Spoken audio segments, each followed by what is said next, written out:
আদালতে মামলা চলাকালীন অবস্থায় জমি দখলের চেষ্টা। বেঙ্গল টিভির নিয়মিত সংবাদ সংযোগে আপনাদের স্বাগতম। সাথে আছি আমি মিফতাহুল জান্নাত পৃথিবী। এতক্ষণ শুনছিলেন সংবাদ শিরোনাম, এখন বিস্তারিত। রায়পুরা থানার গজারিয়া নামক গ্রামের এই জমিটির মালিকানা নিয়ে আদালতে মামলা চলমান রয়েছে, কিন্তু এরই মধ্যে মামলার বাদী এবং বিবাদী দুই পক্ষই জমির দখল নিতে মরিয়া। দুই পক্ষই বলছে এই জমির প্রকৃত মালিক তারা নিজেই। এর মধ্যে গত 16 জুলাই এক পক্ষ এই জমিতে বসতঘর তৈরি করতে গেলে অপর পক্ষ এসে বাধা দেয়। ওনারা কুড়ে মামলা দিছে, আমি ডিসি অফিসের থেকে খারিদের বিরুদ্ধে একটা মামলা দিছে, এটা রায়ও পাইছি। এবার একটা সিটিং মামলা দিছে জজ কুড়ে, এটা রায়ও পাইছি। আর ইদানিং আর দুইটা মামলা চলতেছে।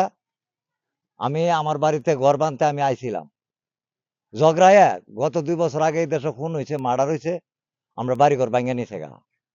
ইদানিং আমরা জেল থেকে বাইরে আইছি আমার বাড়ির ঘর বান্ধব, এন কিছু লোক আয়া আমার আয়া বাধা দিছে। সেই দিন হয়তো আমার ঝগড়া ফসাদ করুন লাগবো। এরা কইছে তোমার যে ফালাডি কুপছ এটি থাক, আমার পুরান বিডার মাঝে আমি ঘর বানতাছি। এই অবস্থা পরের দিন আয়া আমার ফালা খিলাগুলি ভাঙ্গা লাইছে একদল মানুষ আয়া। এরপরে শাহ আলমের কাছ থেকে কবে জায়গাটা কিনছেন আপনি, কতদিন আগে? শাহ আলমের অনুমান এটা তো সঠিক কইতে পারি না, আনুমানিক একটা কত বছর হতে পারে? এটা অনুমান মিলাই। আচ্ছা আচ্ছা, তারপর বলেন। ঠিক আছে। আচ্ছা, এরপরে আজকে আইছে জুড়ে আমার বাড়িতে ঘর বেঁধে লাগলো।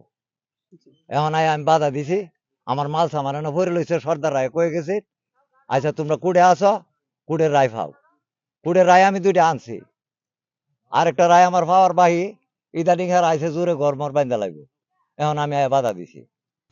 বর্তমানে লালসা নামক এক ব্যক্তি অযথা আমাদেরকে হয়রানি করে প্যারেশান করে ওই জমি বুক দখলের জন্য চেষ্টা করতেছে, কিন্তু ওর কোনো কাগজপত্র নাই।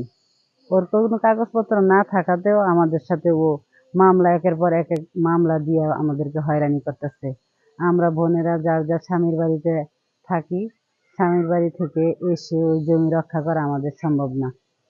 মাননীয় পুলিশ সুপার মহোদয়ের কাছে আমার একটাই আবেদন, আমরা যাতে ওই জমিগুলা সসম্মানে আমরা ফিরে পাই, ওই চেষ্টায় যাতে প্রচেষ্টা থাকে। লালসার কোনো জমি কাগজপত্র নাই, ভুয়া দলিল।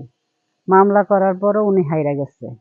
আমার আব্বার নামে সব কাগজপত্র আছে, সব কাগজপত্র আমার বাবার নামে, কিন্তু লালসা তো অযথা আমাদেরকে হয়রানি করতেছে। হয়রানি করার পরে আমার ছেলেদেরকে নিয়ে ঘর উঠানোর জন্য গেছি, ওইখানেও বাধা দিচ্ছে লোকজন নিয়ে।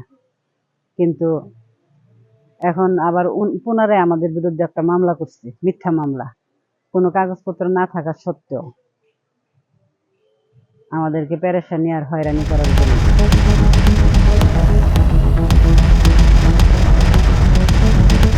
আমি যেন ঘর উড়াইতে আইছি, আমার নানার জায়গা। তো আমি যে লোকজন মিস্ত্রি টিস্ত্রি নিয়ে আইছি, উনিও বারবার খালি ঘর উড়াইতে আই। তো আমিও সেই প্রেক্ষিতে আমিও আমার জায়গা যেহেতু আমি দল করতে চামু, তো আমার উনি হুমকি থেকে মিতিকান লুকাই না মারবো পারে না। কে হুমকি দিছে? ওই যে লালসা, কি বলছে উনি? লালসা কইতেছে তোরে আমি দেখা দিমু, তুই নদীর হের পার যা, তুই কই থাকস না থাকস আমি তোরে আমি দেখবো। মিটিং এর লোকজন আইন না। মূলত 2010-এ যে মার্ডার ছিল, মার্ডারের সময় আমরা সবাই পলাতক ছিলাম। ওই সময় লাল সায়ন্ত মারি গেছে জায়গাটা, মারি গেটটা জায়গাটা করছে। পরে মনে 2-4 বছর পরে এটা দখল দিছে।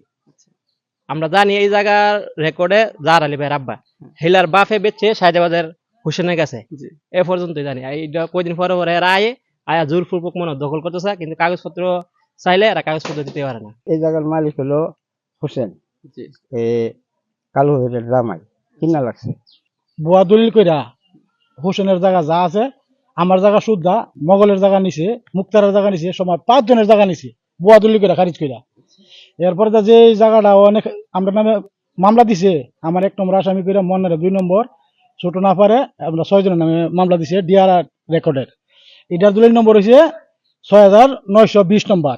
আর হ্যাঁ একটা দলিল কইরা নায়েবের অফিসে খারিজ করছে, সেই দলিল হইছে 2304 নম্বর।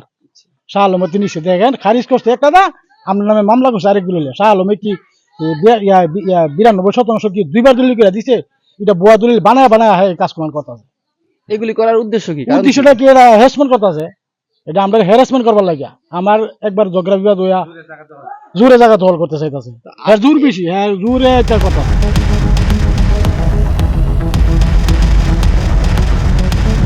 ওইখানে আমার বাবা পূর্ববর্তী জায়গা কিনে রাখছে, রাখার পরে জায়গা ওইখান থেকে জায়গা আমার নামে অনেক জায়গা দিছে, দেওয়ার পরে ওইখান থেকে লাল সালুর কাছে আমি বিক্রি করছি কত শতাংশ বিক্রি করছেন? 92।